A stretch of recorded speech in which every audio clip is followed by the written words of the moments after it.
Hello everyone, myself Dr. Roma Ghai, Associate Professor from Kite School of Pharmacy, Kite Group of Institution Ghaziabad, wants to present my topic on detection and reporting methods and management of adverse drug reactions. This is my lecture 5, it belongs to the syllabus of Pharmacovigilance BP 805 ET. So let's start. Now first let us understand the methods of detection of ADRs. Now the first method is pre-marketing studies. Second method is post-marketing surveillance. Third one is detection during hospital ward rounds. Fourth one is screening of lab results. Now let's see what are pre-marketing studies. Pre means marketing से पहले, जब drug market में नहीं आता उससे पहले जो studies की जाती है उनको बोलते हैं pre marketing studies. So during the development of a new medicine, the safety of a drug is tested in the animal models, because we have to test the drug in animal models. We have to check its safety. So specific animal studies are done for carcinogenicity, for teratogenicity and mutagenicity. They are available. As you know, carcinogenicity means ability to produce cancer. Teratogenicity means ability to produce the abnormal effects in the fetus if given to a pregnant woman, and mutagenicity means ability to produce some mutations in the genes, right. So specific animal studies, they are available. Then after animal study, we come to the clinical trials. The clinical trials are carried out in 3 different phases. Students, there are 3 different phases. First is phase 1, the second one is phase 2, and third one is phase 3. So clinical trials, the word clinical means the trials are in human beings, not in animals now, and preclinical means when the trials are in the animals. So clinical trials which are in human beings are carried out in 3 different phases prior to the submission of a marketing authorization application. Then clinical trials normally identifies areas of frequency greater than that of 0.5 to 1%. So I have already told you, since our topic is detection of ADRs, तो ADRs में जब हम pre marketing studies के अंदर basically safety पहले test होती है animals में, फिर क्लिनिकल ट्रायल्स में, और क्लिनिकल ट्रायल्स आइडेंटिफाई कर पाता है frequency greater than that of 0.5 to 1%. However, there are limitations of detection of ADRs in clinical trials. So what are limitations? The patient number is limited, small number, not a big number. The patient population is restricted. That means that the patient can be of a particular age, maybe from 22 to 30 years, maybe from 30 to 40 years, right. So restricted patient population is there. Then limited duration of patient exposure. Then patient with comorbidities and intercurrent diseases are excluded. So जब उसमें exclude होता है तो हम ADRs उन पे तो detect कर ही नहीं सकते. Rare and fatal reactions are often unnoticed during these studies. ठीक है, तो इसी ये limitations है जो basically हम clinical trial में ADRs detect नहीं कर पाते. Coming to the post marketing surveillance, तो basically हमें क्या करना पड़ता है, pharmacovigilance methodology adopt करनी पड़ती है. They use for detection of risk and for collection of risk information. तो ये help करता है risk detection में. Powerful and cost effective system for the identification of unknown drug related risk is spontaneous adverse drug reaction reporting. Students, इसके बारे में मैं just आपको reporting वाले part में बताऊंगी. ये बहुत powerful cost effective system है. ठीक है, थोड़ा सा बता देती हूँ कि इसमें क्या है. Health care practitioner should see it as a part of professional duty to report any suspicion of a drug unexpectedly causing an ADR for a patient under his care. That means कि इसमें क्या है, health care practitioner जो है जब वो देखता है, उसको वो ड्यूटी समझता है कि कोई ड्रग की वजह से कुछ प्रॉब्लम आ रही है, उसको कोई सस्पिशन होता है कि drug is unexpectedly causing some ADR, then he must report it, he should report it. So that's called spontaneous adverse drug reaction reporting. Details later.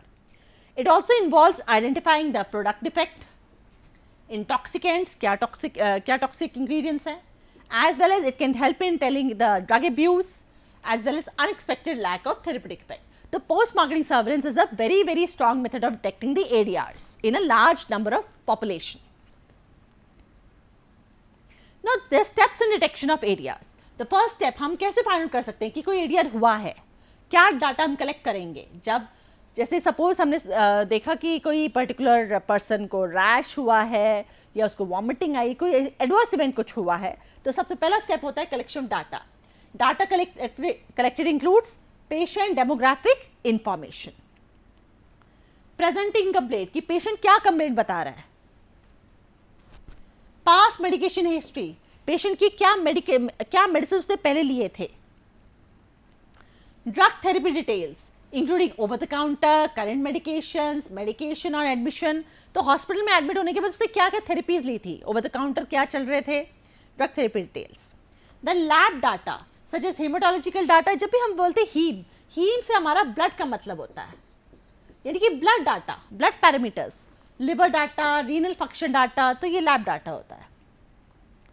अब details of suspected ADR are collected. क्या details होती हैं कि कब ये ADR start हुआ था, so time of onset. Duration of reaction, कितनी देर तक ये रिएक्शन चला था, duration.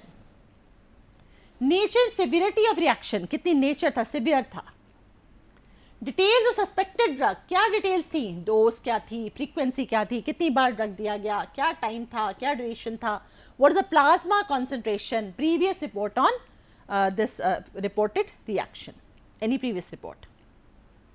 Data on any other causes, क्या risk factors क्या थे, कुछ हो सकते हैं जिसकी वजह से हम बोले कि ये ड्रग एडीआर कर रहा है, क्या predisposing factors थे, तो ये सारा डाटा कलेक्ट किया जाता है. So all this information can be obtained from the following sources. We can see patient case notes, we can see the patient treatment chart, we can interview the patient, we can collect from lab data sources, we can also communicate, discuss with the doctors. Now to verify the hypothesis, अब जैसे suppose कोई ADR आ जाता है तो हमें इसे verify करना होता है. To verify hypothesis of causal link between the drug exposure and adverse outcome, epidemiological techniques are used. तो 2 epidemiological techniques यूज किए जाते हैं सबसे ज्यादा, that is cohort studies and second one is case control studies. Okay, control studies. So students, आप इसमें case add कर लीजिए please. I am sorry, I forgot. Case control studies. तो कोहॉर्ट स्टडीज में क्या है, patients are exposed to a particular drug, they are followed up actively, and then area frequencies are compared to an unexposed control population. तो जब हम इस तरीके से बेसिकली कुछ पेशेंट्स जो एक्सपोज्ड हुए हैं, ठीक है, उनको जब हम फॉलो अप करते हैं, ठीक है, जब तक कि वो एडीआर हो जाए, तो इसे हम डिटेक्ट भी कर सकते हैं, फ्रीक्वेंसीज निकाल सकते हैं. और किसके साथ हम कंपेयर कर रहे हैं, to the unexposed control population. दूसरा क्या है, case control studies. Case control studies क्या है, individuals affected by adverse event being studied, they are identified. तो इसमें क्या है, यहाँ पेशेंट एक्सपोज थे, यहाँ पर individual affected by adverse event है, जिनको एडवर्स इवेंट हो चुका है, they are identified. Each case is matched with disease free control patient. जिसको इसको मैच किससे करा जाता है, केस को मैच किया जाता है with disease free control patients, randomly recruited from the study database. Then both cases, controls are investigated for the exposure to a particular agent prior to the occurrence of event. दोनों cases controls में prior studies check की जाती है, investigation की जाती हैं for exposure, क्या क्या drugs का exposure हुआ. And ultimately हम calculate करते हैं odds ratio. Odds ratio क्या है, एक particular measure of frequency है.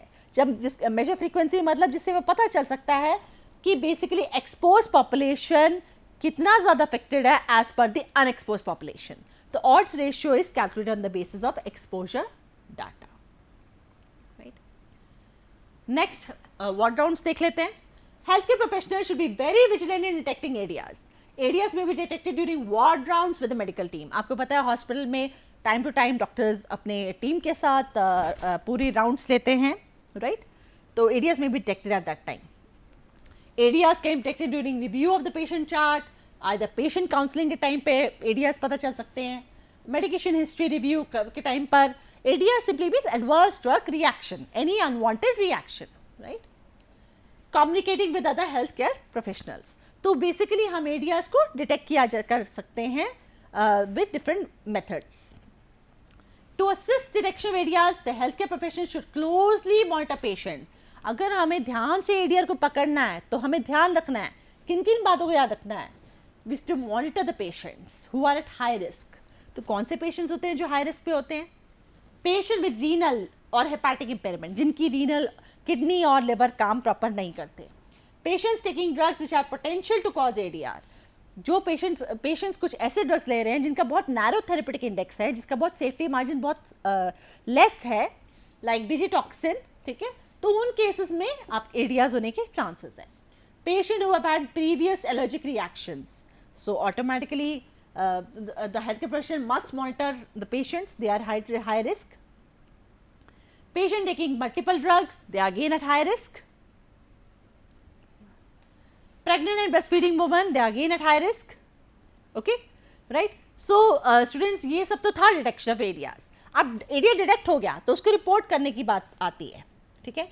So area reporting system in pharmacovigilance importance.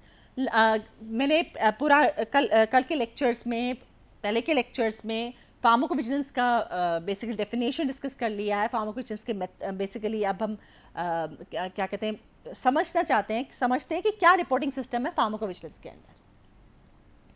पहले तो एरिया रिपोर्टिंग क्यों हम क्यों करना है? Because they are leading causes of death in many countries as per WHO 2008. It accounts for 5% of all hospital admissions in India.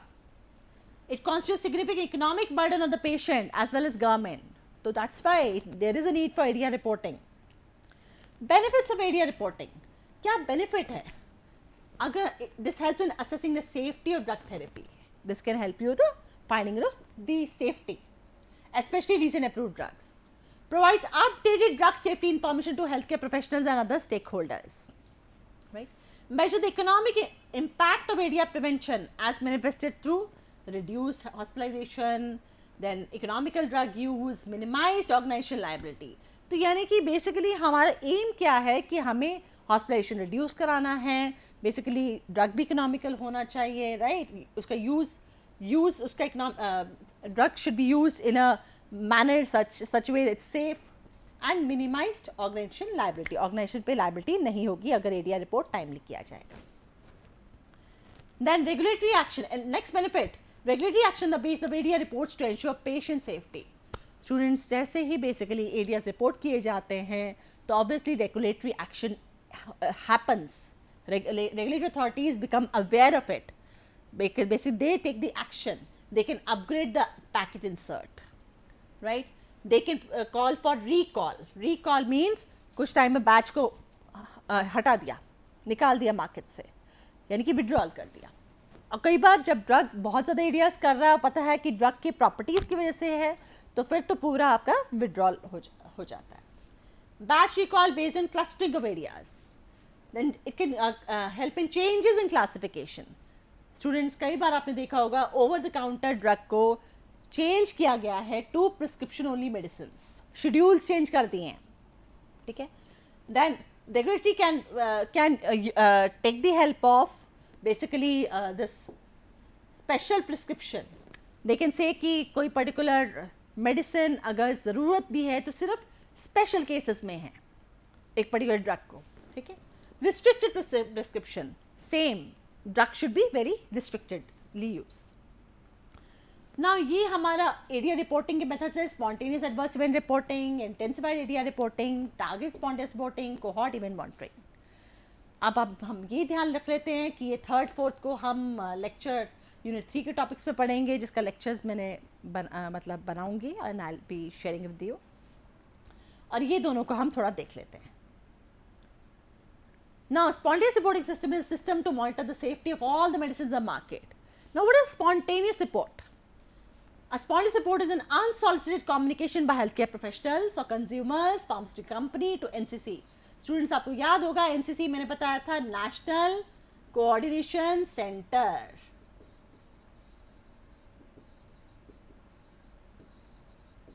Right? So unsolicited मतलब जो नहीं मांगी गई, अपने आप में voluntary. So it's called unsolicited communication by healthcare professional, consumer, pharmaceutical company to National Coordination Center. Or other organization like CDSCO, Central Drug Standard Control Organization, AMC, Area Monitoring Center, that is describing one or more suspected ADR in a patient given a medicine product. The spontaneous report को नाम क्या दिया गया है? ICSR. What is ICSR? Individual, case, safety, report. It involves voluntary submission of ICSRs by the health professionals, pharmaceutical manufacturers, patients to the National Pharmacovigilance Centers or AMC. Now, NCC has designed a suspected ADR reporting form for healthcare professionals to record the adverse events. Example of spontaneous reporting system, lactic acidosis associated with biguanides, metformin was identified through the system. तो spontaneous में क्या है, जो अपने आप doctors, अपने आप consumers या कंपनी रिपोर्ट करते हैं ड्रग के बारे में, ADR रिपोर्ट करते हैं, उसको हम सिंपल स्पॉन्टेनियस बोलते हैं. अब हम देख लेते हैं कुछ pros. Pros means advantages. It covers the whole population. पूरी पॉपुलेशन कोई भी कर सकता है reporting. It does not limit monitoring to specific patient groups. इसमें सारे पेशेंट ग्रुप्स को इन्वॉल्व किया जा सकता है. Includes all medicine. ठीक है, जहाँ जितनी सारी मेडिसिन हैं पूरी अपनी लाइफ साइकिल तक, उसकी स्पॉन्टेनियस रिपोर्टिंग डॉक्टर्स कर सकते हैं, कोई भी कर सकता है. There is continuous monitoring throughout life cycle of a medicine. Detect signals of new, rare और सीरियस ADR.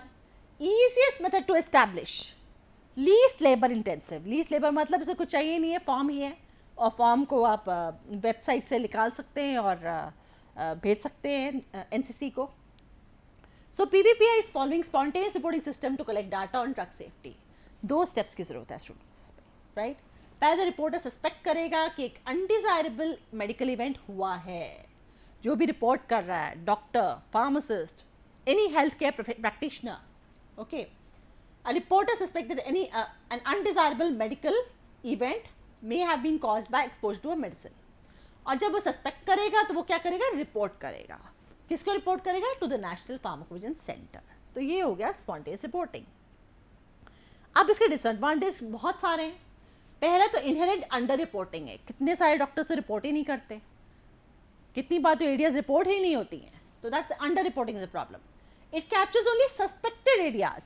जो एरियाज थोड़ा सा जानकार में है वही रिपोर्ट होती है. Quality of information can very greatly.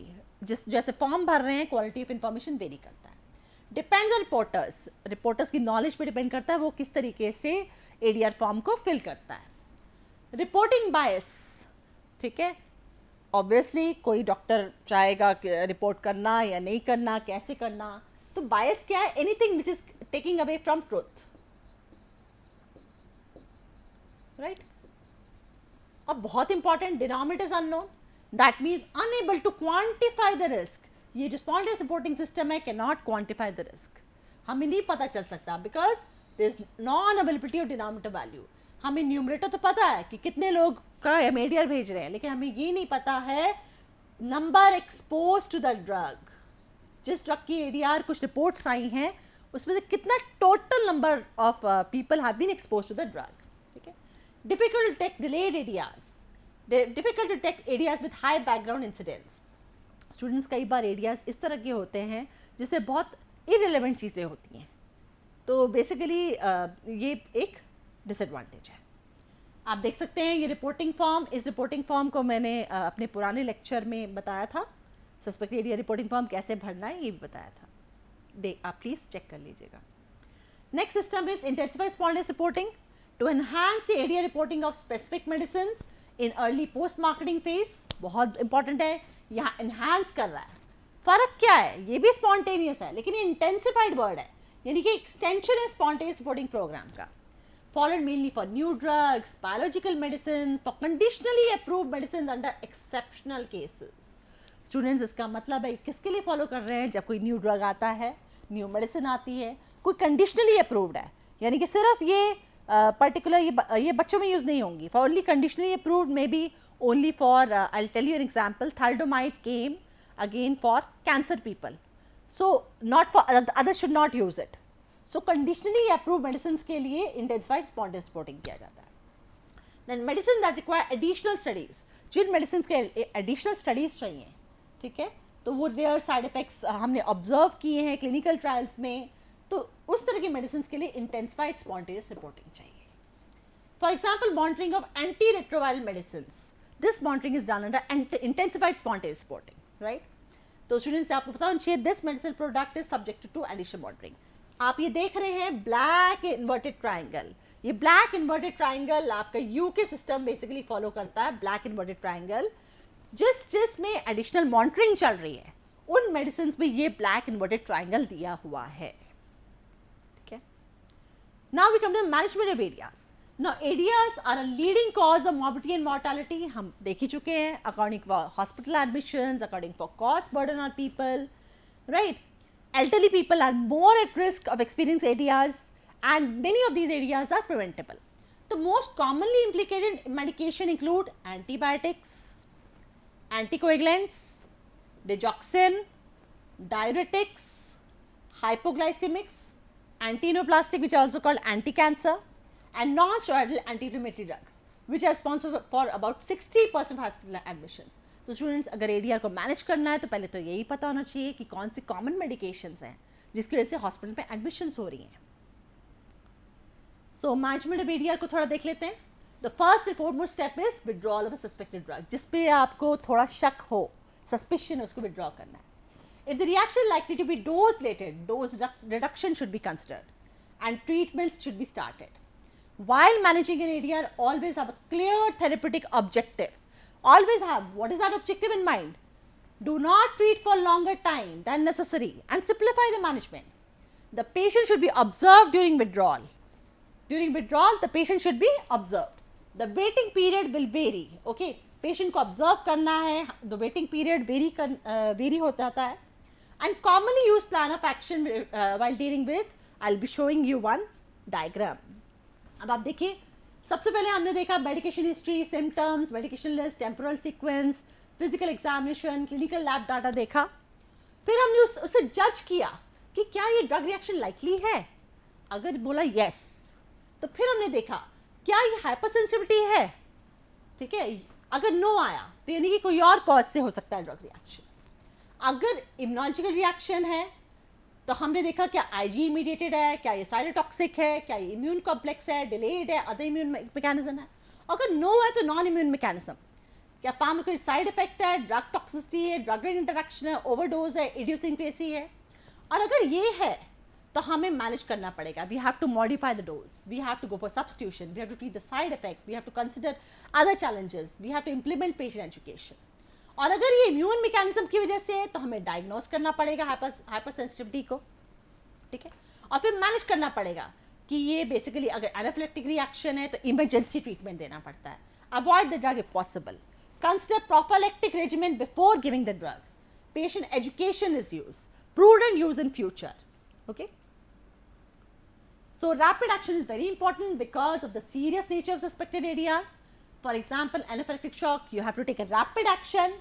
Successful management requires early identification and prompt treatment of anaphylaxis, whether due to immunological or non-immunological mechanism.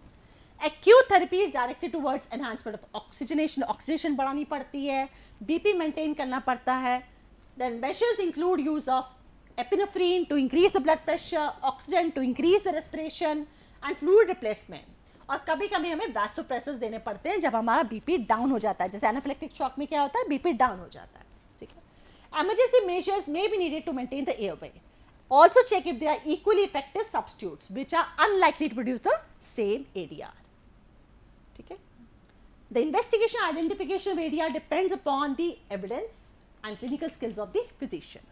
So knowledge of important criteria, क्या manifestations हो रही है during drug allergy, any syndrome, that is very very important evaluating the ADR in helping in management. Understanding the risk factors will help in minimizing and managing the ADRs.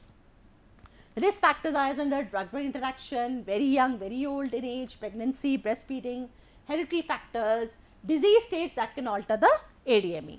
ADME is what? Absorption, distribution, metabolism and excretion, right? तो students एक बार थोड़ा सा और देख लेते हैं एक बार कि एनाफिलेक्टिक शॉक को थोड़ा सा समझ लेते हैं। एनाफिलेक्टिक शॉक में क्या होता है, ब्लड प्रेशर ड्रॉप हो जाता है, ठीक है। फिर क्या होता है, ब्रोंकोस्पाज्म हो जाता है। तो ब्रोंकोस्पाज्म को, अगर ब्रोंकोस्पाज्म को ठीक करना है तो हमें ऑक्सीजन देना पड़ेगा, हमें एपिनेफ्रिन बीपी को बढ़ाना है तो एपिनेफ्रिन देना पड़ेगा, फ्लूइड बीपी को बढ़ाना है तो हमें फ्लूइड वॉल्यूम बढ़ाना पड़ेगा, ठीक है।